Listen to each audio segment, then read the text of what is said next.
these are, I think, worthy of consideration as you think about how do you prepare for your financial life. Sometimes it's not just preparing your financial life, it's preparing your emotional fortitude. And so this might help you get in front of that. Do you want a wealthy retirement without worrying about money?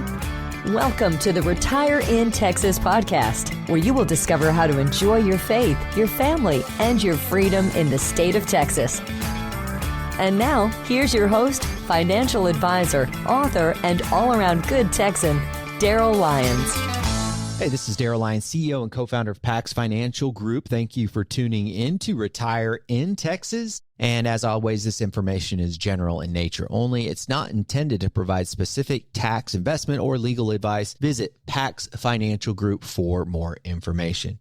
I want to make sure that we get off to the right start for 2024. And in order to do that, I need to give you my convictions. These aren't predictions. I'm not very good at predictions. In fact, I always say if I end up giving you predictions, I feel like I'm chewing glass on my own crystal ball. But these are convictions that I feel like there's a probability that they could materialize. It's kind of a weak prognostication, but that's how I'm going to frame it. I feel like we're better at planning for people's life than predicting, but these are, I think, worthy of consideration as you think about how do you prepare for your financial life. Sometimes it's not just preparing your financial life, it's preparing your emotional fortitude. And so this might help you get in front of that. Really, basically what I'm telling you is get in front of your future self so you don't freak out. Okay, so let's jump into these. I'll do this in a top 10 countdown format. So number 10 conviction for 2024 is that bonds will help you now. That's not a huge stretch, but last couple years it was TINA. TINA stood for there is no alternative to stocks, but that's not the case anymore. There is an alternative and bonds can help. If you owned a portfolio of 60% stocks, 40% bonds, and a lot of times that 40% didn't get you much, now it is. Some bonds are yielding between 3 and 12%. That's a wide range of different kinds with different various types of risk. But please check with your advisor to position your bond portfolio accordingly. We're using something called bullet shares, which is a very strategic way of owning bonds that I think is not exclusive to PAX, but it's very unique at PAX, called bullet shares. So check with your advisor for you to get bond exposure through bullet shares. And then also check with your advisor if you qualify, because you have to have a certain amount of assets. We can get some municipal bonds, specific municipal bonds that provide a yield that's attractive and also tax-free. So bonds will help you going forward. And I'm excited that they're going to play a role. And I'm also super excited that PAX has been very aggressive in constructing our bond solutions for our clients. So I feel that we're going to be able to win for our clients in the bond space. And now don't forget, bonds are often synonymous with fixed income. So if you hear those words used interchangeably, they're basically the same thing. Number 9, Roth conversions will be smart. And the reason they'll be a smart move and something that you're going to consider is because there's been some tax bracket changes. So a lot of times people convert, follow me just for a second, they convert their Roth, they convert their traditional IRA to a Roth up into the next tax bracket. And so those brackets have adjusted. So you revisit those brackets with your advisor and they'll run scenarios where they'll tell you how much of your traditional IRA you can convert to your Roth. Very important. Here's why. Because in 2025, at the end of 2025, there's some tax laws that are expiring. And I expect tax rates to go up because the expiration of that law and the governments need the money. So Roth conversions, you've got 2 years to do it. And next year is an important year for that.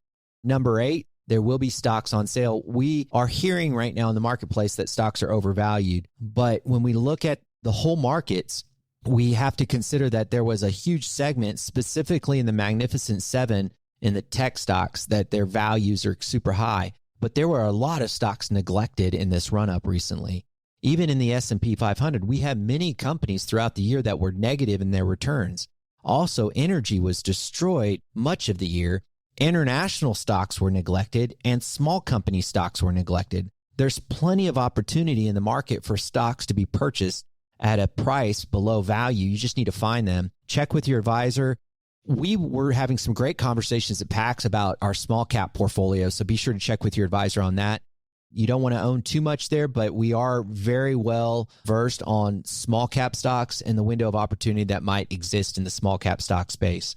Number 7, defaults in real estate will happen. They will happen next year. They've already started to happen. When interest rates go up and you've got to refinance at a higher interest rate, that creates problem. And it's the debt coverage ratio is what it's called. It creates problems, and some people wave the white flag and they say, I can't afford it. And I'm typically going to talk about commercial real estate, but a certain segment of commercial real estate in office. Office has a lot of pressure because people are working from home. So you're going to see defaults in that space. But here's what I love about the markets. As long as it's orderly and not disorderly, and if you kind of see it coming, it's usually orderly. There's going to be some winners in there. There's going to be what I'd call angel vultures, people that go in there and buy them because they're cheap. And I'd like for you to be an angel vulture to a certain degree. So check with your advisor about private credit. We do have some portfolios for private credit that will take advantage of that and buy some of those loans at a reasonable price. Now, whenever I tell you that you need to check with your advisor about a strategy, never forget we're fiduciaries. So when I'm telling you about a strategy, just know that an advisor does not get paid a commission on that. They put it in your portfolio because it's in your best interest. There's no, I'm telling you about a strategy because we got to sell something. That does not exist at PAX. We are fiduciaries. But when I say, hey, check with your advisor about private credit as a solution in your portfolio to take advantage of these defaults coming up, it's a dialogue that you're going to have, and he or she's going to say, yeah, that makes sense for you. Don't take my word for it because I don't know your situation. It's your advisor that matters here.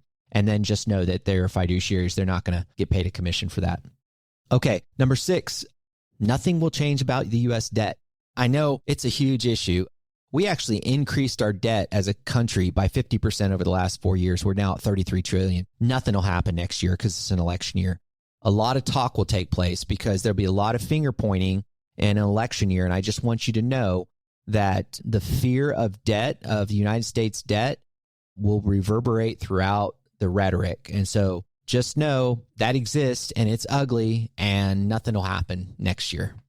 Number 5, you will get hacked or attacked. I'm sorry, I'm just telling you now, you're going to get hacked or attacked. The cybersecurity issues are escalating and they're getting sophisticated, and artificial intelligence is not helping here. You will get a celebrity who is artificially developed telling you to invest in their campaign or invest in some charity, and that's not them. They're going to impersonate people. We've already seen singers impersonate. I'm just concerned about family members impersonating, and you getting a phone call from grandma and it's her voice, or a FaceTime and it's her picture, and they're asking for money. That is the level of sophistication that we potentially could be going to. I want you to be aware of it. The good news is that there's a lot of tools out there that can protect your money. So check with your advisor because we do have recommendations on cybersecurity tools that can help you and protect your family. So check with your advisor on that. Number 4, weight loss drugs will be the biggest winning space in the marketplace. I think it'll have a bigger economic impact than iPhones. For somebody to be able to lose 20% based on a pill or a needle in weight is a huge game changer. We could talk about the moral implications. I don't want to say ethical implications. I'm talking about like the honorable thing to do to work out and to sacrifice to get to a place where you feel good about your body, and bypassing all of that and just injecting something. That in and of itself is a different conversation. We can even talk about some of the potential negative consequences. That is a different conversation. All I'm simply talking about is right now, this stuff is legitimate.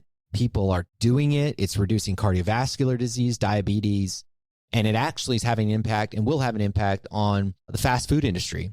This thing's huge. This idea of weight loss drugs, you may have not been exposed to it, but you will be. Number 3, as we do this countdown, the infrastructure bill will support the economy. Several years ago, we passed an infrastructure bill to fix roads and bridges, airports. They did this kind of silly electric vehicle thing, and if you look at it, it's just not going to work. But regardless, there are a lot of places this money is going to go to. It's huge. Not the majority, but about 25% of this infrastructure bill will be spent in 2024. That will have an impact on the construction industry, on the retail industry, on the housing market. It will provide a certain type of backstop to our economy. So just know that this infrastructure bill, whether we see it or not, will support the economy. Number 2, we will get a modest rate cut, but probably not as much as people think. A lot of the economists think that they will cut rates for maybe 4 times next year. I just don't know how they're going to cut the rates necessarily unless there's severe weakness in the economy. The only way there would be, to me, a severe weakness is if we had an external event that shocked the system, which is always the one thing you can't predict. But if you think about events that might take place that would shock the economy, you think about commercial real estate or residential, and all of that seems to be happening in an orderly fashion. And then I just talked about the infrastructure bill supporting it. We've got employment at a reasonable pace. So in order for the Federal Reserve to lower rates, we have to be in an economic stress. And it just doesn't seem like it's realistic. So they may cut rates, but I just don't think it'll be as much as people think. That's, again, my conviction. I guess it's a prediction, so you can call me out on it. Finally, number one, the number one issue, drum roll please, number one issue for 2024. The elections will be contested, but the markets will climb the wall of worry. You can count on it.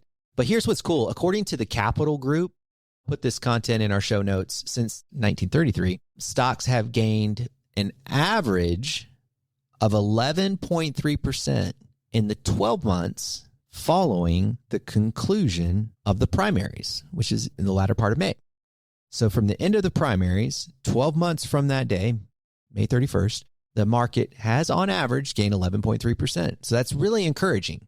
But up until the primaries, a little bit more volatile. So just know, if you can just kind of think about how that plays out, I think you can get your stomach ahead of that. So there's my top 10 convictions for 2024. Let me kind of give you a helicopter executive summary as we finish up. Number 10, bonds will help you now. Number 9, Roth conversions have to be considered in 2024. Number 8, stocks will be on sale. Number 7, defaults will happen, but people will win. Number 6, nothing will change regarding the U.S. debt. Number 5, you will get hacked or attacked. I'm sorry, but be in front of it. Number 4, weight loss drugs will be the biggest area of the markets. Number 3, the infrastructure bill will finally support the economy. Number 2, there will be rate cuts, but not as much as people think. And number 1, the elections will be contested, but the market will climb the wall of worry. So there we go. As we get into 2024, I feel so thankful to live in the greatest country in the greatest time of history. And as a result of that privilege, I feel a responsibility to do great things. And so here I get in front of the microphone every week and do my best to provide you information that can help guide you to make better decisions with your money, not necessarily for selfish ambition or personal pleasures, although I'm not discounting that, but for you to make the world a better place. And for those that know my conviction, to ultimately glorify Him. So thank you for tuning in to Retire in Texas. Hope you get off to a great start in 2024. And remember, as always, you think different when you think long-term. Have a great day.